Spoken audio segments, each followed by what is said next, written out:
Oh, hey guys, you caught me. I was just rocking out in the woods. Anyways, my name is Clay and I love to explore the great outdoors. Did you know that people aren't the only ones who can carry a tune? Today, we're gonna find out about some of the amazing things in nature that actually sing. Let's go check in with Mo to find out more. He's a real nature maestro, which means he's the best at making music in the wild. What's up, maestro? What's playing in the woods today? Hey, Clay. Everyone knows that the great outdoors is filled with all kinds of sounds. In fact, you could say that many of the animals and some objects in nature can make music, even sing. Seriously? Like, what are we talking about? A singing songbird or frogs croaking through the night? Well, those are great examples. Yeah, well, I'm really into nature. Then you probably know that everything in creation has a specific purpose. It's fun for us to discover what that purpose is. So, Mo, as a nature maestro, what do you do exactly? Well, I record sounds in nature, and then I put them together to make music. Oh, like when crickets are chirping, birds are singing, and water is rushing down a river? All those sounds are music to my ears. Wow, you really are into nature. Those are exactly the things that I like to record. But there are other things in the great outdoors that make music too. Take rocks, for example. Oh, I go to rock concerts all the time. In fact, I was just rocking out a few minutes ago. But you mean like real rocks make music? They sure can. At Ringing Rocks Park in Pennsylvania, there are these rocks that don't look any different than regular rocks, but they make music. Oh man, I gotta hear this. Yeah, you do. Take a listen. Rockin'! It's pretty amazing.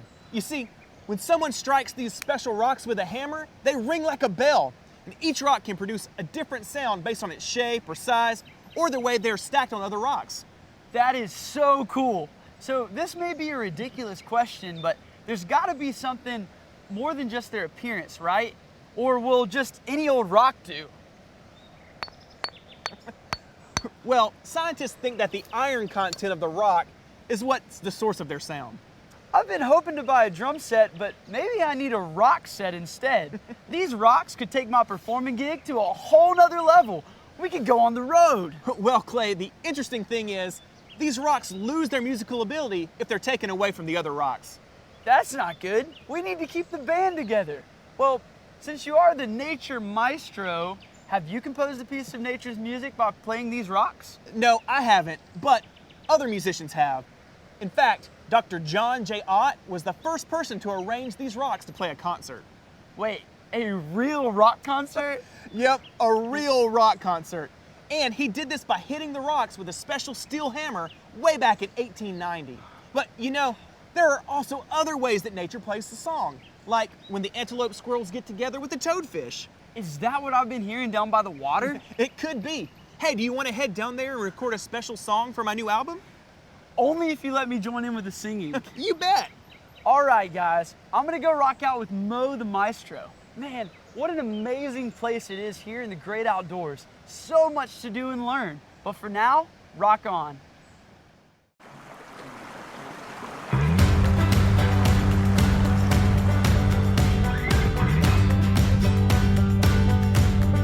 Wherever I go, and whatever I do,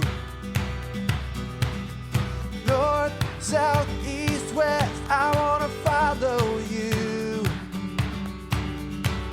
And wherever you lead, yeah, that's where I wanna be. 'Cause God, you are my God, I wanna follow you. You're my maker, my father, you're my best friend. And you love me, you hear me, that will never end.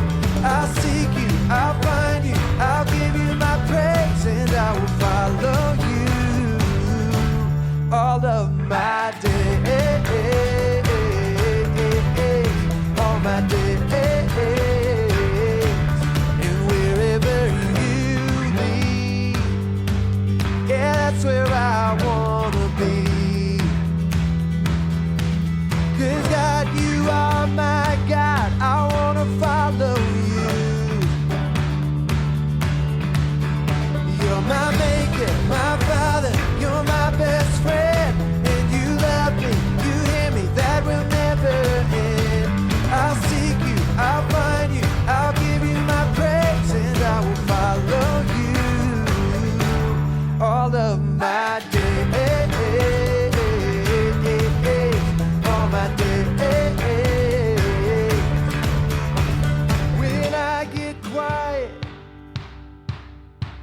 and I read your word.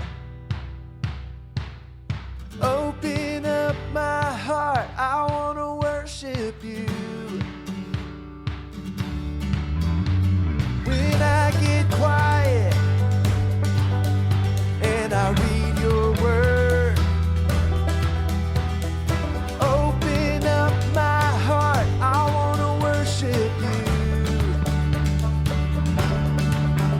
You're my maker, my father, you're my best friend. And you love me, you hear me, that will never end. I'll seek you, I'll find you, I'll give you my praise, and I will follow you. You're my maker, my father, you're my best friend. And you love me, you hear me, that will never end. I'll seek you, I'll find you, I'll give you my praise, and I will follow you all of my days, all my days, all my days, all my days.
Worshiping God is one of the ways we grow our friendship with Him. It helps us to say with our words and our hearts the many things we know about God. And one way to worship is by singing. Singing is a powerful way to get rid of any bad thoughts you might be having, and it can help us feel closer to God. David shows us how worship is a great way to take our eyes off any problems or negative emotions we are feeling and focus on God's love for us. In Psalm 63, we can read how David was in a bad place. He was in the wilderness, hiding from his son Absalom, who had started a revolt against him. And that's where David wrote the words in this song. He started it by saying, "God, you are my God. I want to follow you."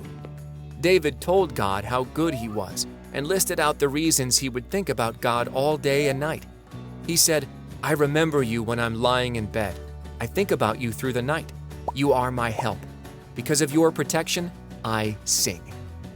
David wrote songs to God before he was king, and later, David would escape the pressures of being king by getting away to a quiet place where he could worship God. There are many songs that David wrote that took his mind off of what was going on in his life and helped him focus on who God was. David loved to worship God, and we can worship God too. When we focus on God and sing songs to worship Him, our friendship with God grows.